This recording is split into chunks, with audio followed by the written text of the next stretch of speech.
I went on Craigslist and Twitter, and I recruited other women in the entertainment industry to join me to create the Sorority of Hip Hop, a new blog. And within 3 months, we were one of the most popular hip hop entertainment blog sites in the world. This is evidence that you are a force of nature. You're just a woman of action. There's just no question about it. So I had this idea to start this podcast, and I thought it was going to be a hobby. And I started my journey on LinkedIn at the same time. I had all these successful authors and speakers and entrepreneurs on my podcast. At the end of the show, they'd be like, who does your LinkedIn? Who does your podcast? Can you do this for me? Can you do this for me? Now, the second client that I had was a billionaire, and I was going to offer him LinkedIn, Instagram, and podcasting. And originally I priced it $3,000 each service. I talked to one of my volunteers at the time, and he's like, he's a billionaire. Why don't you just charge him $10,000 a service? You've got a volunteer telling you should charge the person more. What is the key to getting people to work for free for you and continue to do it? Where's the buy-in? What are you doing that we can do? Meaning our audience, how do they learn here from you? This is extraordinary. Part of being successful with sponsorships is making sure that you have a super engaged brand and that it's very obvious that you have a following that is engaging on your content, both on your podcast and whatever the other monetizable channels that you have. I've been looking forward to asking you this question since we booked you. I'm really interested to see what you say about this. Hey folks, I'm excited to share my conversation with Hala Taha today. She is a force of nature and someone who started from the ground up, working for free, and became a social media and podcast expert who has now become a multi-millionaire, starting from scratch. This is so full of practical things that you can do, begin doing right now to chase that dream. You're going to love this. Listen in. Okay, Hala, so I love your backstory. And before we dive into all the practical stuff of how to make money from scratch, and boy, do you know how to do it, I want the audience to get to know you and your unique makeup. You get into, I'm going to jump into the story. The part of the story that I'm most excited about is you're a young lady and you have an artistic flair. You can sing, you've got talent, you got a big dream, and you decide to make a decision to kind of get close. Pick us up right there. What did you do and why'd you go that direction? Yeah. So when I was in college, I had this dream of becoming a famous singer. And so in all my free time, I was writing music, I was singing, and I really thought that I could make it. I really thought that I had the chops and everybody told me I should do it. And so I decided to apply to all the radio stations in New York City to try to get an internship at a radio station to essentially push my music to the DJs and see if I could get my music played at the radio station. So I ended up landing a job or an internship at Hot 97. I did really well, so they promoted me to be Angie Martinez's assistant. So I was helping produce her show, and the DJs were really interested in my music, and I was still singing, but suddenly I realized that, hey, maybe this is actually not the exact path for me. Maybe if I just pivot a few degrees and become an on-air personality, I'll be more successful on this path. So I fell in love with broadcasting. I started doing commercials on the radio. They started featuring me on the morning show. I started doing online radio shows on the side with other DJs and exploring it and interviewing artists, and I fell in love with broadcasting. I love that. So the lesson here is you just started looking around everywhere for anything that could help you move forward, and then you find things that you actually enjoy. And then the second part of this is you raised your hand. You said, why not me? And they said yes. And so when you get into it, how quickly into the on-air stuff did you realize, there's a connection to this desire to sing music, and I really dig this microphone thing?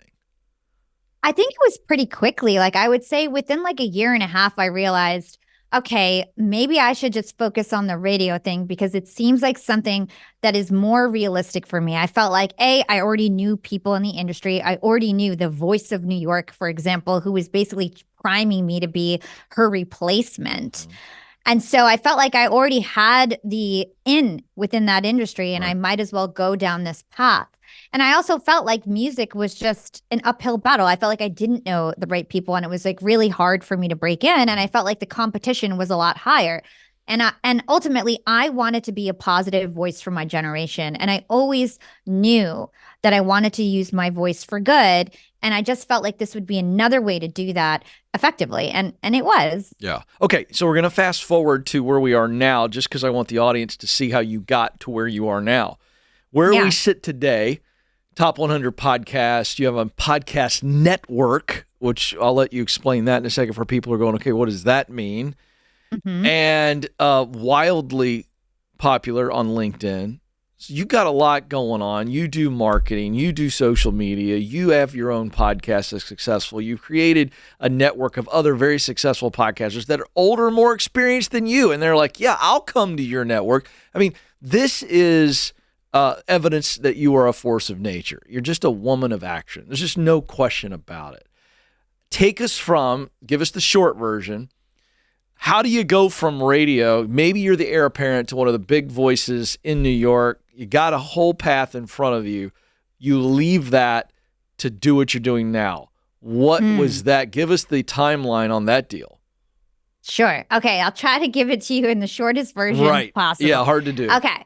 Yeah. So I worked at Hot 97 for free. So it first started as an internship. Yeah. And then Angie told me, I want you to come in every single day. And I dropped out of school to do it.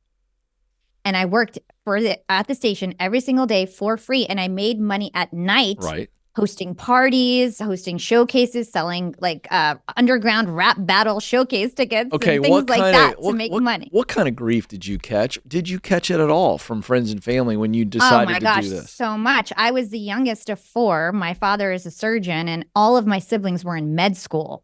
Oh, and I you're from one of those families. Yeah. Very successful. I decided to drop out of school. So I was totally the black sheep. I was living on my brother's couch in Brooklyn and trying to make ends meet and things like that. But I had a dream. And ultimately, my parents knew I was different. They never pressured me into becoming a doctor. My dad always, he passed away, but he always told me I was a leader. And so they were shaky about it because they were worried about me and they weren't business people and they didn't understand entertainment and all those things. And to them, they might have thought like, oh, she's sort of like a party girl because I was doing a lot of fun things, hanging out with celebrities and hosting parties and doing things like that. But ultimately, they knew I was different and they kind of let me do what I needed to do, which I really appreciate. But back to the story. I worked at Hot 97 for free for 3 years. And I did a lot of things at the station outside of my day job. I was having other online radio shows on the side. I was blogging for DJs. I was running DJs, all the DJs, like social media and things like that. And I was just learning as much as I could while I was there. And then 3 years into it, I got let go from the station because I opened up my mouth because, again, pressure from my family. They were like, you need to get paid. You at least need to get minimum wage. And so I emailed Ebro Darden, which probably a lot of people know. And I was like, hey, I've been working here for free, blah, blah, blah. And that was a red flag because you're not supposed to do that. That's right. And so they ended up firing me because I was just like, it was like a red flag for them. So I got fired. From a job you weren't getting paid for. For a job I don't know if it's technically getting fired, but I got let go and I was devastated. I felt like I was Hala from Hot 97. I had built like this Twitter profile and I felt like my whole life was over because I had attached myself to this identity of Hot 97. And I even dropped out of school, like I said. So I was devastated. I went back to school and I came up with this idea that I was going to start the sorority of hip hop. And so I went on Craigslist and Twitter and I recruited other women in the entertainment industry to join me to create the Sorority of Hip Hop, a new blog. And within 3 months, we were one of the most popular hip hop entertainment blog sites in the world because I essentially figured out how to hack Twitter. I hooked up all of our accounts to Twitter. And every time we put out a blog, we would at a celebrity and they would retweet us because we were like 50 pretty girls at the height of it. I had 150 girls in and out of this. We'd get retweeted. And we eventually got noticed by MTV. And MTV wanted to do a reality show about us very quickly into it. We started hosting events. The same DJs that wouldn't pay me minimum wage started asking me to host their parties. And suddenly I went from intern to peer because I went out on my own and I started this blog site and I made something happen on my own. So that was the first thing. So 3 years into that, MTV actually, the first pilot that we didn't go anywhere, but I didn't care because it was 3 months in and it was just exciting. 3 years into it, MTV approached us again and they were way more serious. This was right after the Jersey Shore ended and MTV was like at its height. And they wanted me to be the lead of a reality TV show. And they filmed us all summer. They got us a studio on Broadway. They must have invested like hundreds of thousands of dollars into this TV show that we recorded the whole summer.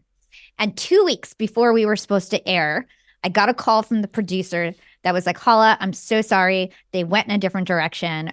We aren't airing. Like, it's over. Wow. And that was it. And again, it was like soul crushing. Yeah. I got rejected from radio. I also got rejected from satellite radio. That's another, I was almost going to be Sway in the Mornings co-host and I got rejected there. And then now I got rejected from TV. And so I was suddenly had like no confidence. And I realized I had 50 girls in this organization. If I can't even be successful, how can I make them successful? Everybody was like putting their success on my shoulders. And I just quit. I shut everything down. I shut down the blog site. Everybody like couldn't believe it. And I was like, I'm just doing my own thing. I'm going to go get my MBA. I'm going into corporate. My parents were pressuring me, to your point. And I was like, it's not for me. I'm not going to be famous. This isn't for me. Right. And I kind of went dark for like 4 years. Wow. And so I got my MBA. I worked at Hewlett Packard, did really well there. And in my last year of Hewlett Packard, I realized I was doing the same types of things. Yeah. I was working in marketing, but I was the girl interviewing the CEO at the town hall. Yeah. I was the girl like hosting all the events that they had. And I realized I need to get back to my passion. Yeah. I need to get back to broadcasting. So I had this idea to start this podcast and I thought it was going to be a hobby. And I started my journey on LinkedIn at the same time. And I decided I was going to call it Young and Profiting. I felt like I had entrepreneurial experience. I was now crushing it in corporate. And I wanted to kind of merge those two, teach other people how to do it. And I got really big on LinkedIn pretty fast. What did you do? So I'm gonna interrupt. This is fun. I want to keep going, but I want our audience. So because I want to park here for a little bit and just let you teach. You've got a podcast idea, Young and Profiting. And you say, all right, I'm going to leverage LinkedIn because that's my core audience. Is that right? Mm-hmm. You knew your audience. I was brand new on LinkedIn. Right. I felt like that was the place where my target audience was. That was the place that I could dominate. I felt like Instagram was already super saturated. Right. And so I decided I was going to take a totally different route and be the #1 podcaster on LinkedIn. So what did you do? What did that look like in the early days as far as content strategy? What worked, what didn't work? Because I'm really curious how you just do this from scratch and you're crushing it now. Yeah. So basically what I did is I looked for lookalike profiles when I first started. A lookalike profile is somebody who has the audience that you want. Okay. And at the time, the audience that I wanted was Gary Vee. Uh-huh. So I actually just interviewed him. Yeah. And it was like a full circle moment. It's really good. And I realized that anybody who likes his stuff, he talks marketing, he's inspirational, he has a podcast, they're going to like my stuff too. Right. So I went on his page and anybody who liked and commented on his posts, I sent an invite and I said, hey, I noticed that you're engaged with Gary Vee. If you like his stuff, you're going to like mine too. I'd love to connect and provide value on your feed. Wow. Nobody was doing that at the time. I've taught so many people to do this now. Right. And I didn't realize at the time that this was influencing so many things. Yeah. DMs are the highest viral action on LinkedIn. Okay. Likes, comments, shares are all viral actions, but DMs are the highest viral action, where if you DM somebody, they're 85% more likely to see your next post on their feed. So what I was doing was getting active people on LinkedIn. When so many people on LinkedIn are dead profiles, they go on LinkedIn, they get a job, they never sign back on. So I was getting people who are active. I was getting people who take viral action, and I was DMing them, getting them to DM me back, and they started seeing my content. So suddenly I had like thousands of Gary Vee fans Right. who were engaging on my stuff. The way that LinkedIn works is if somebody engages on your content, their followers see that they engage. So it's sort of like how Facebook was like back in the day. Right. And so just more and more people started seeing my stuff, and I became an influencer on LinkedIn. Then I took it and did it with Tony Robbins, and I did it with Marie Forleo, and I just took everybody's audience that I wanted and did that strategy. Now, let me ask, because this is great. I love this. It's super tactical and practical. Hope the audience is really writing this stuff down. Did you also try to mirror your content to Gary Vee and to Tony Robbins and to Marie, or was it your own version of that? I mean, I'm just curious because I love the book Steal Like an Artist. I don't know if you're familiar with it by Austin Kleon. By the way, he'd be a great guest. Great guest for you. Yeah, let's have him. Austin's great, best-selling author. And the idea is he says that stealing like an artist is not plagiarism. It is being inspired by other contents, how great songwriters, you know this, you're in the music business, like they're just all like Beyonce's inspired by somebody. The Beatles were inspired by somebody. I am curious, how much did that mirroring, did that cross over the DMing and saying, hey, if you like their stuff, you're going to like my stuff. How much did that affect your post, the content itself? So I didn't really copy Gary Vee. I was running social media accounts already. I had hacked Twitter in the past. So I had my own strategies, and my strategy was to stand out. Right. I wanted to stand out. At the time, everybody on LinkedIn was only posting about career stuff. Right. I thought that I could stand out by not just posting about career stuff. People, when I first put my podcast up, they were like, why are you putting a podcast on LinkedIn? It doesn't belong. Now everybody puts their podcast on LinkedIn, but I was like the first one to do it. Right. So I wanted to stand out with my content. I wanted to stand out with my bright colors. If you notice, I've got like neon pink, neon green, neon yellow. Yeah. Back then, all my stuff was like hot pink, hot yellow, and stood out on the feed. And I just wanted to stop the scroll and stand out. That was my goal. Okay. LinkedIn has changed a lot now. So in terms of like what's working on LinkedIn today, it's always evolving. But photographs and vertical photographs, I realized that the more real estate that I could take on the feed, the better I'd perform. So I was also one of the first people to do vertical type content on LinkedIn.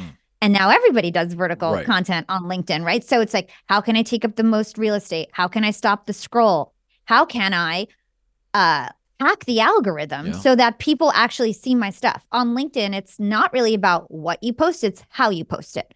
So I figured out that engagement pods are a thing. Now, engagement pods get a lot of slack. Do you know, an engagement pod is basically going off platform and sharing links to another social media platform and everybody agreeing like, hey, if you post a link today, we're going to comment and support that link. So there's wrong ways to do engagement pods and there's right ways. And engagement pods are not against terms of service on LinkedIn. And I knew that because LinkedIn's trying to keep people on the platform for as long as possible. That's their goal. So of course they love it if you're going to go share it on Facebook or Slack or WhatsApp. They want people to go on their platform. So it's not against terms of service. And a lot of people make that mistake. So I went on LinkedIn and I looked at anybody who was posting about podcasts on LinkedIn. And at the time there was people who were like maybe a little bit ahead of me doing it. And I was like, hey, what can we join something called a podcast? I called it the Podcaster Pod. You want to join this pod with me? And what it did was I got all the podcasters who were trying to do the same thing in one place where we started having calls and teaching each other things and collaborating. And I got them to help engage on my posts. And I realized there's something called the golden 90 minutes on LinkedIn. When you put up a post, you want to get as much engagement as possible so that LinkedIn believes that your post is worthy of sharing to more and more users. So you need a lot of activity right in the beginning. And so with this pod, I was able to do that right away too. So that's just one example. I just kept thinking of how can I figure out how to hack the algorithm and get more visibility and followers. And I know what you're saying. I love this practicality, but you still had valuable content or people wouldn't stay with you. Super valuable content. So that's what I want people to understand because I want them to take what you did and I wanted to apply it to, okay, I want to start online. So what was your proposition, your value proposition in your content? So I was basically, everybody has a different relationship with their audience. That's something that I want to stress. At the time, I was not an expert. I was in corporate still. I was a manager in corporate. I didn't have any business to be teaching entrepreneurship yet or teaching even social media yet. So my role was a reporter. I was contacting really famous people, authors, and I had big guests from the start because I shot for the stars and I understood it was a volume game. And so I had people like David Allen, Chris Voss, like right away, Stephen Kotler, and I would just interview them and unpack their wisdom. Sure. And like I said, I never thought I'd make money on it. So my intentions were so pure. Like I literally just wanted to learn from them. I literally just wanted to teach other people. I didn't even know podcasts could make money at the time, because at the time they weren't really making money, That's right? right. So I was just trying to help people, and I think people saw that. So another part of my story is that I actually had 20 people who worked for free for me for 2 years. How'd you pull to that help off? me build my podcast? It was fans on LinkedIn who knew that I wasn't making money on it and it was just a passion project, and they wanted to help. And Wow. they just would reach out to me and be like, Hala, like, you changed my life. I want to help you. Like, is there anything I can do? And so I decided to start a Slack channel, which is now the same Slack channel that is my company, Yap Media. And some of the same people now who were volunteers have equity in my company. And I basically had these 20 volunteers that, while I worked a full-time corporate job for 2 years, helped me build Young and Profiting Podcast to what it was. And I knew how to do everything. I knew how to audio edit, social media, video edit. And so I would just teach everybody how to do everything so that I could work my corporate job. Which I want to call back really quick. I love this. My interruptions are only because you're dropping stuff, and I want to make sure our audience catches this. This is good.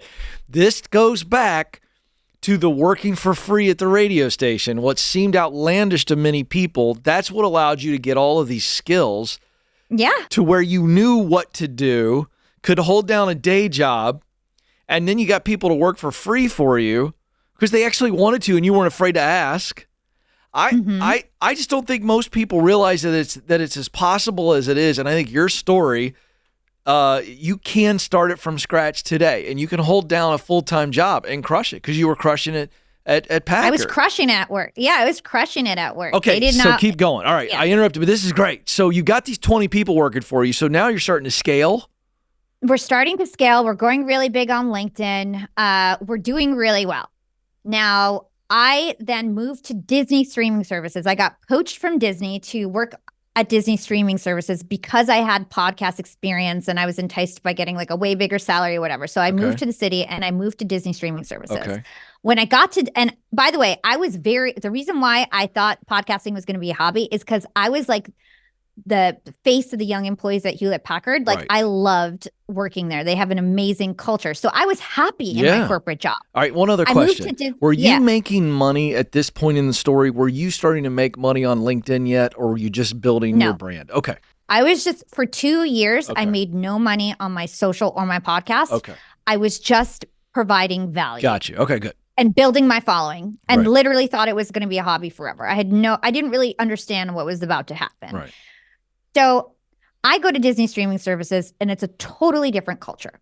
Total boys club. I was treated like a director at Hewlett Packard. I was treated like, I look really young for my age. So I was treated like an intern again at Disney, and I hated it. I was miserable. And so I didn't like my job there. So things started to change. I started to think about like what else is out there. At the same time, I started building my podcast, my LinkedIn. It started getting really impressive. I had all these successful authors and speakers and entrepreneurs on my podcast. And literally 5 times out of 10 times at the end of the show, they'd be like, who does your LinkedIn? Who does your podcast? Can you do this for me? Can you do this for me? Right. And I would say, sorry, I have a volunteer team. I've got a job. No, I'm sorry, I can't do it for you. And I would just always say no. Then I met Heather Monahan. Yeah. It was episode, like, I think 52, I still remember all my old episodes. I love that, yeah. So it's like episode number 52. She comes on the show, and she's like, she also was like doing well on LinkedIn at the time, like pretty well. And she's like, Holly, your videos are amazing. She's like, can you do these videos for me? Right. And I was like, no, I'm sorry, I can't. But I wanted her to be my mentor. So I was like, I'll teach you how to do it. Right. So I told her I would teach her on Saturdays. I told her I would teach her how to do it on Saturdays. Yeah. So I tried to have a call with her and teach her. And I showed her our Slack channel. I showed her our processes, all our editing software, and how to do it. And she's like, Hala, I'm never going to do this. Right. He's like, I just had a call. Funny enough, again, his name gets brought up. They call me the young Gary V, I think. She goes, I just had a call with VaynerMedia. I can pay them or I can pay you. Your stuff is better. I want to work with you. Boom. She said, I want to be your first client. You can't tell me no. You hate your job. I know you do, because I told her. I can hear her saying that. I can hear Yeah. everything that she's saying there. So Great. so I said, okay. And it was COVID at the time. Right. So suddenly I found myself with no commutes. I used to have to commute an hour from Brooklyn to the city Right. every day. So I had 2 free hours a day. My dad got sick with COVID. So at the time, I was at my parents' house and I couldn't see my boyfriend, my friends for 3 months because I had the cooties because I got COVID first. Sure. And I decided, okay, I've got the time to do this. I'm going to do it. Right. So I started telling my volunteer team and started creating structures to hold clients. And Heather wasn't paying us a lot yet because we were brand new. Sure. And I didn't really know how to price ourselves. Now, the second client that I had was a billionaire. And he was the CEO of the fastest growing private company in America. And I guessed it on a show. And at the end of it, he goes, hey, your podcast is doing so well. Your LinkedIn is doing so well. Can you do this for me? Right. I said, yes, I can. I can. Right. So then I had a meeting with him. I had no logo. I had no website. All I did was create a PowerPoint with my services. Right. And I was going to offer him LinkedIn, Instagram, and podcasting. And originally I priced it $3,000 each service. I talked to one of my volunteers at the time, and he's like, he's a billionaire. Why don't you just charge him $10,000 a service? We're awesome, right? We do such a good job.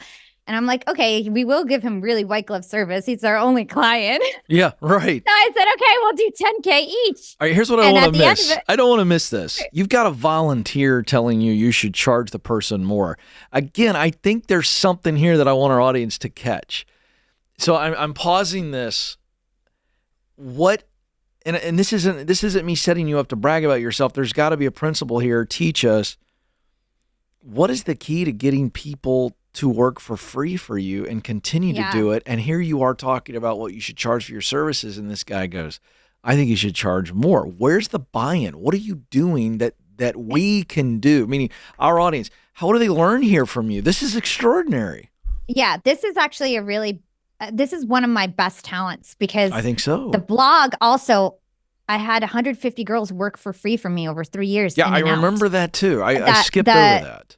Yeah, and I had and I had a lot of experience with volunteer organizations recruiting people for free. The key is we all collaborate together. We all make decisions together. I make sure that I am teaching people something. And as soon as they learn how to do something on their own, they've got to teach it to somebody else. And I got to teach them something new. Okay. It has to be value, right? So their value of working with me is feeling like they have a mission. Right. So our mission was to help other people succeed together. They're attached to something bigger. They see that with you.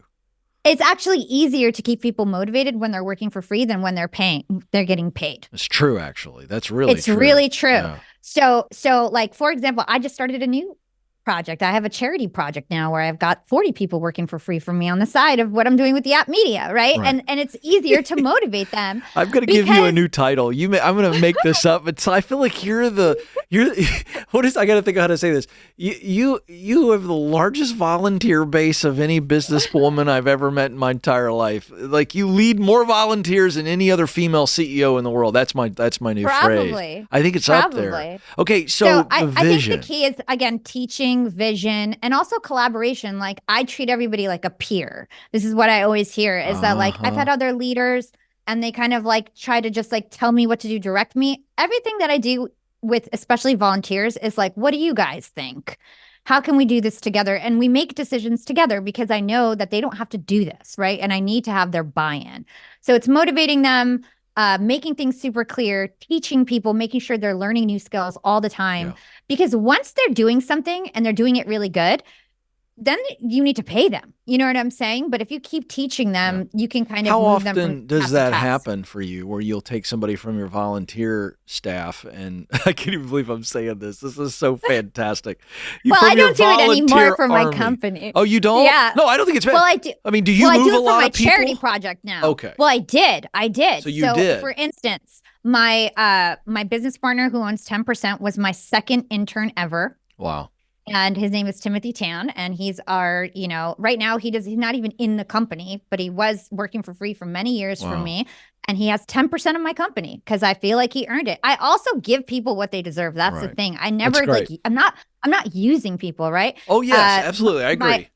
Yeah, and then I have Catherine on my team, who's our VP of social and also has equity in the company, right? She also started as a volunteer. So a lot of the folks who started as a volunteer now lead paid teams of like 20, 40 Wow. people at Yap Love Media. that. So it just sort of all evolved, right? As soon as I started making money in the company, everybody got Of paid. course. But what I'm trying to say is that it's easy to motivate people when if I'm not getting paid and they see me busting my butt, That's it right. motivates them to bust That's their right. butt. That's right. I'm just taking notes, folks. This is what I learned. So, Hala, you correct this if I didn't get it right. But Yeah. for our audience, you're trying to start something from scratch. You don't have resources except good old fashioned innovation and hustle. Which, Hala, I think you got more than most people when you came out of the womb. You got extra doses of those two things.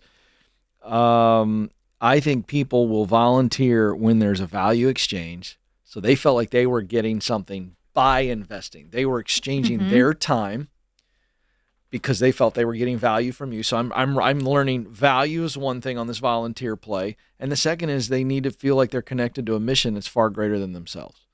Mm-hmm. Have And I also just learned? yes, 100%. And the other thing, just thinking about it now, is like community, like the friendships, the bonds, like That's the building third one. together, Yeah, they're part of building a together. community. Yeah. Yeah. It's like fun. It's actually fun, Right. right? Everybody felt it was fun. Wow. Okay. Yeah. Lot we learned there. I'm glad we parked there on because this we could entitle this podcast "How to Leverage Free Talent." We really could. That's a real practical lesson for somebody starting, and that's what I love. You are a bootstrapper, and I'm a bootstrap. you really I are. bootstrapped the whole thing. You Yeah. really have, and I think there's some great lessons. Okay. All right. So back to the story. Back to the story. So my Timothy Tan, the guy who has 10% of my company Right. now, told me, why don't we? He's also like tech genius, really smart kid. Sure. He said, why don't we charge 10K service? So now suddenly the proposal was 30K.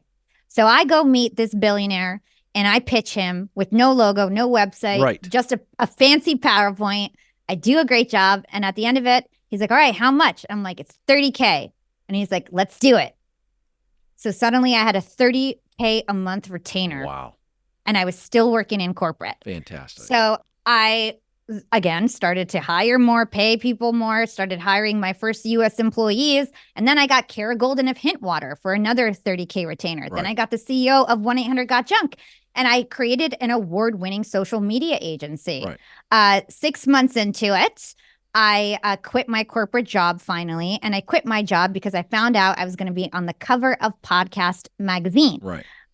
What happened is that because I started making money, I started to figure out how to grow my podcast by investing in advertising on other platforms Right. and things like that.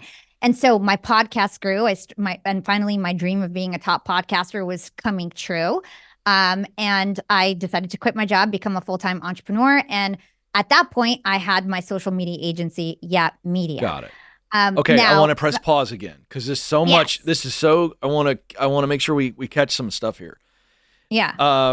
I want to point out that again, the $30,000 presentation, while you didn't have a logo and it was just a PowerPoint, he had already pretty much bought into you because you had him on your show and he learned about you, so he knew you had done it. So you walked into that presentation logoless, but you had a lot of credibility. I want to point that out. You actually came to the table with something he wanted. He saw that you could do it. That was one thing that I caught. The other thing I want to ask you now then is you were also good at social media. You had done all that on your own, the radio. You just hacked Twitter. You're just one of those people that are really smart at it. So I want our audience to get it. Hala did something she was naturally good at. She just knows how to go in. I'm guessing, I'm putting words here. Correct me if I say anything wrong. But you go in, you can figure Twitter out. You're one of those people that can tear something apart, understand the algorithm, and go, oh, then I'm going to try this. Feels like you did the same thing at LinkedIn. You were a trendsetter on LinkedIn because you have a gift at figuring out how something works. Am I saying all this correctly? 100%. Okay. And it's, experimenting and being consistent and thinking, I try to think outside the box. Yeah, you do, but you're a creative person. So my point is she's playing within her sandbox of talent. I mean, you're just really good at it. You're a hustle, but you do stuff you're good at. So then here's my question. You're doing that. You're getting paid for it. Are you taking the money now we've lined up junk CEO, this person, this person. Are you taking some of that money as retained earnings? I'm just curious.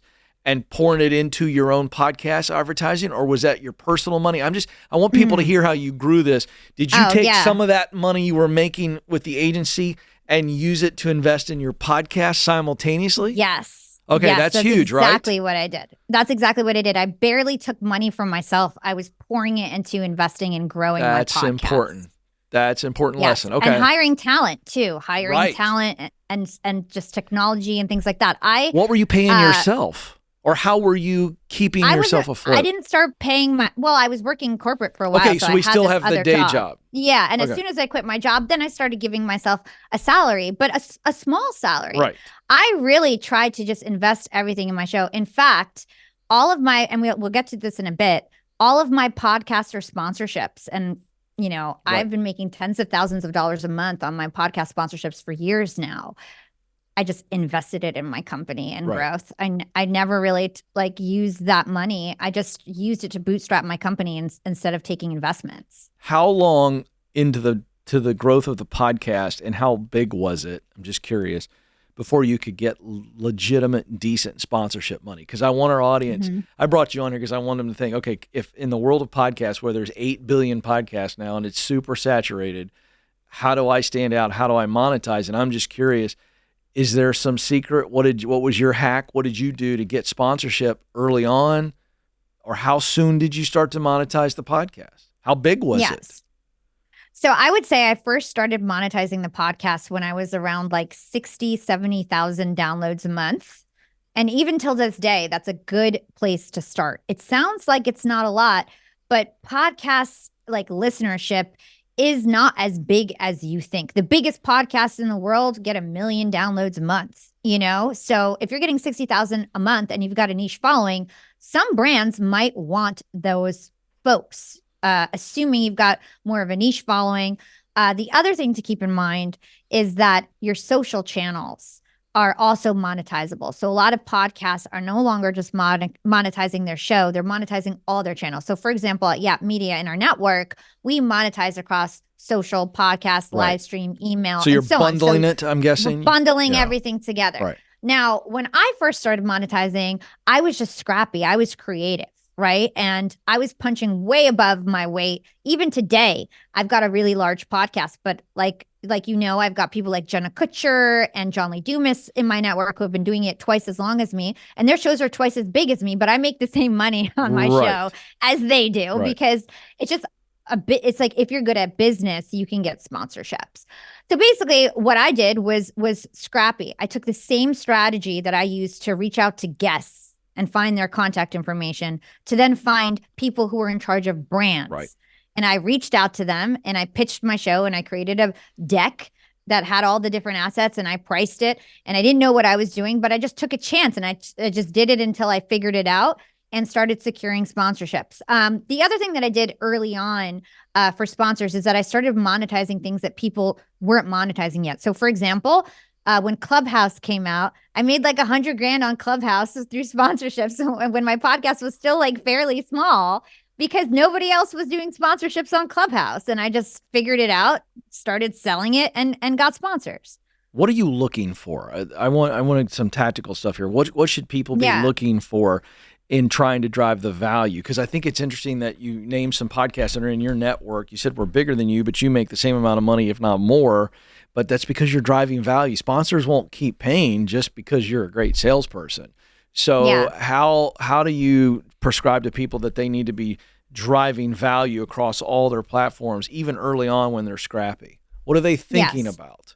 So when brands are looking to pick your show, they're trying to see, do you have authentic engagement across all of your channels?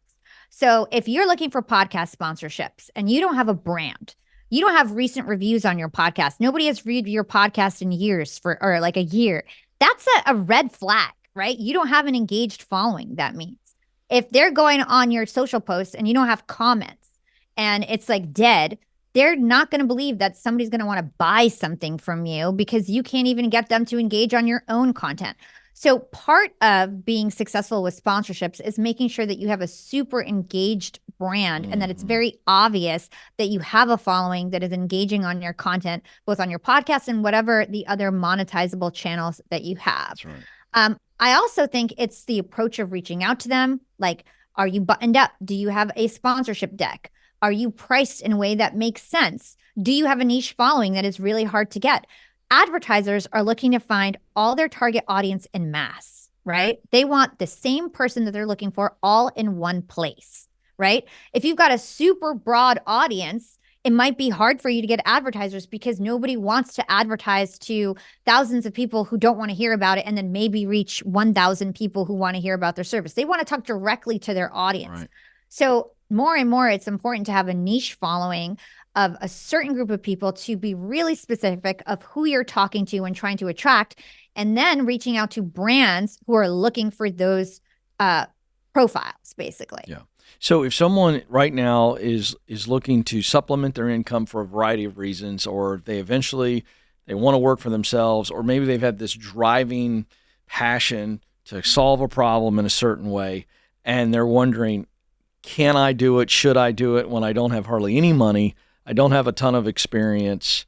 I've never done a podcast. Do I do social media first? Do I launch social media and the podcast at the same time? And they're not going to get a chance to get a consulting hour with you, but we've got a couple of minutes here on this one. What would you say to them? What would be the quick Hala strategy here to go, all right, here's my answer to that? They're doubting, they're wondering, what would you say? You're going to follow what I did. Monetize through your guests first. Yeah. Monetize through your guests first. You can create a podcast where your target client is the person you're interviewing. To this day, 90% of my social media clients are the podcast guests that come on my show. They find out about me. I sell them with my personality and my smarts or whatever.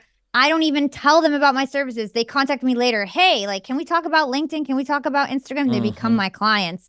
Even in my podcast network, it's podcasters that I interview. They find out about what I do and they inquire about how they can join my network. So use your podcast as a lead generation tool. The people that you interview can actually be your leads. And it's a way for you to get to know them, have conversations with them where you'd otherwise not be able to speak with somebody at that level, most likely. And they trust you, you build credibility, and it can open the door to new business. That's so if you brilliant. have yeah. So like that is the number one way to do it at first, is to actually monetize the guests that come on your show. Right.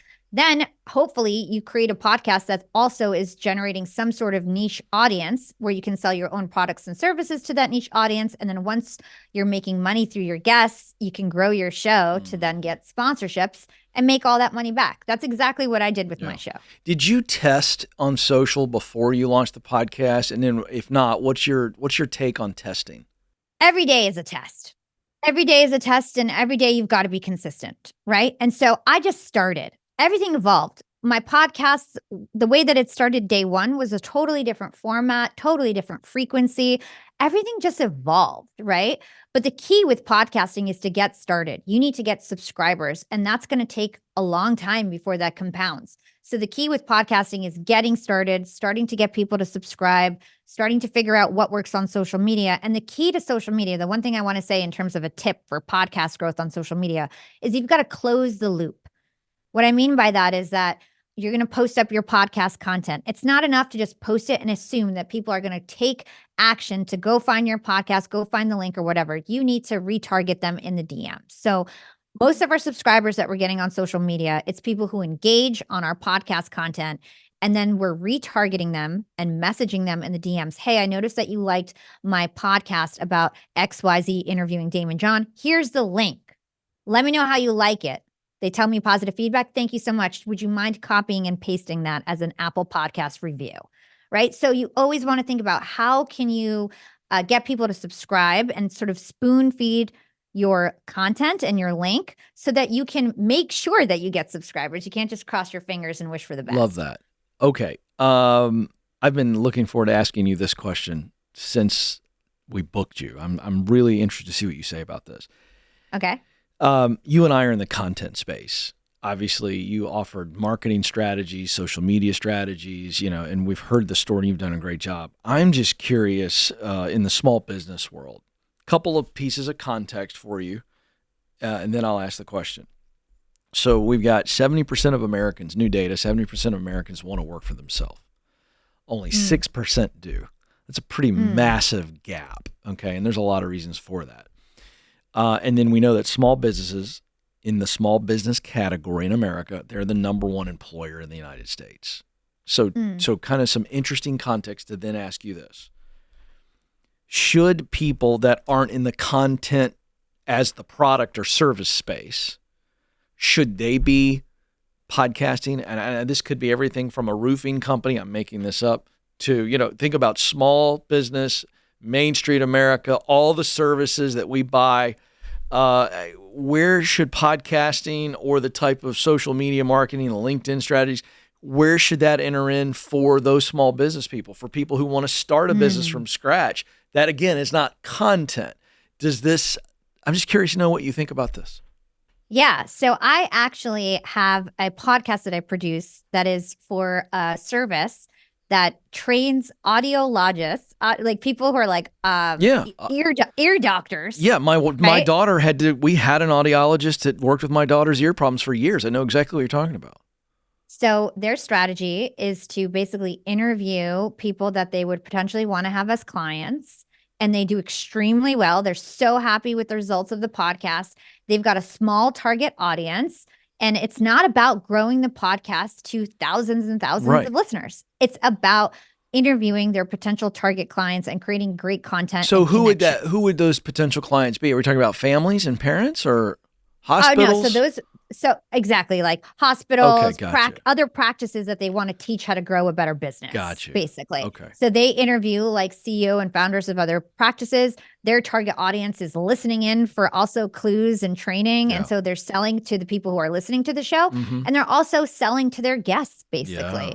And that's how they're creating their podcast. So that's the model for small businesses. It's not about creating some big, broad following, because people aren't going to want to tune into a roofing podcast if they're not in roofing. Right? That's right. But you can sell your products and services to them. You can sell to the people who come on your show. So you've just got to think about the angle of who is your target client that you would want to interview, and who would want to listen to that show, and what can you sell to those people? Yeah. That's what you need to think about. But first of all, great advice. And I hear you say the answer is yes. It's just, what are you doing it for, and who are you doing it with? That's the key.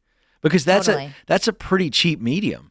To the advice that you're giving here, I mean, if you're not trying to blow up a big podcast, it's not very expensive to get basic podcast equipment and start doing this and put it up on your website and having it in your emails and all this kind of stuff, and it show up on local platforms, and all of a sudden you look like you got your stuff together because you've got a podcast.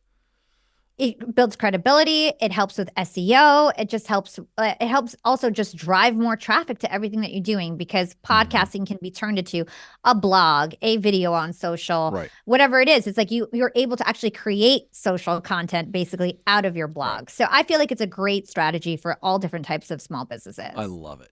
What comes first? And do you have an opinion on this one way or the other? Does the podcast come first, the social strategy next? Is it combined? Is it, you know what, for some people, go podcast only, figure out social later? Do you have a gut on that? So I would say social first. Okay. Social first. I feel like most of the big influencers right now in podcasting have a big social presence. Now, if you're a small business, it doesn't matter. It can be the same time. Right. Because it's not about growing a massive following. Right. It's about growing a small, targeted, niche core following that wants exactly what you have. Right. Right.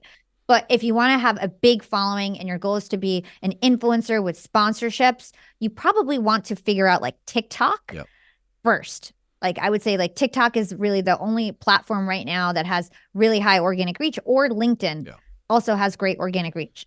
Instagram's sort of saturated. If you're not already big there, it's pretty hard to get big on there right now, right? So focus on TikTok, focus on LinkedIn, try to figure out that algorithm, try to, go viral, and then launch your podcast and drive everybody from social to your podcast. Unless you have money. If you have money, the whole thing changes, because then you get do paid sponsorships. You could do commercials on other sponsorships. You can do commercials on podcast players. And there's all these different ways to grow your podcast if you have money. So it's really like either you do grassroots social media, really try to get big on a platform, start your podcast, or you've got money and you do media buying. Right. So for people listening and watching in here, they're going, okay, I got to get more of what she's spitting out here. This is good stuff. For the rank and file people out there, talk about some of the resources, because the reason I wanted you on is I wanted people who are thinking about being an entrepreneur, solopreneur, creating maybe a profitable side hustle. I mean, your entire theme is young and profitable. Yeah. And by the way, your stuff works for people of all ages, I should point out. Yes. Coach them up. Tell them mindset. Yeah. What do they need to hear that you haven't been able to tell them to prove to them that they can make money? They can do this. They can start now and get it up and running. We are living in a world right now where everything is at your fingertips. Mm-hmm. You can do anything now. You can go on Shopify and start an e-commerce business in 2 minutes. You can go on Kajabi and start a course in a day. You know what I mean? Everything is at your fingertips, and you've got something to teach to the world. No matter if it's a career skill or even a life experience, you've got something to teach, and there's people all over the globe now that you can reach on the internet. There's really no excuse and no better time to be an entrepreneur. You don't have to be tech savvy anymore. You just need to have something that you feel passionate about that you want to teach. So I feel like everybody can be an entrepreneur now because the technology is just so accessible. If you feel passionate about something, if you want to teach people something, that you're really good at, there'll be people who want that service. Yeah. So you just got to hit the ground running and get to it. All right. Tell people where they can learn more from you and get connected to everything you're doing. Sure. So if you guys want to learn how to hack LinkedIn, you can go to yapmedia.com/course. If you want to learn about LinkedIn, I do a 2-day workshop. The next one is like in September. It's in a while from now. I'm taking the summer off. But if you want to learn from me how to hack LinkedIn, it's yapmedia.com/course. If you want to learn from the podcast, I interview the brightest minds in the world. It's Young and Profiting. You can find me on all the different platforms. And if you want to learn about my podcast network or agency, just go to yapmedia.com. She is a force of nature, folks. Now you know why I wanted to have the conversation with her. Hala, you're awesome. Thank you. I know you got a lot going on. I don't know how you sleep at night. You probably, when you do hit the pillow, you probably sleep well. Fast and as furious as you're going. And it's a real joy to know you. And I'm glad that you're my new friend. You're so fantastic. And we're better for having talked to you today. You're going to help a lot of people make a lot of money and live the dream. So thanks for being with us. Thanks, Ken. This is so much fun. Hey, if you enjoyed that, I'd love for you to give us a like and a subscribe. Share as well. I know that you're better for some of those ideas that you can put into play right now. Thanks for being with us. We'll be back again very soon.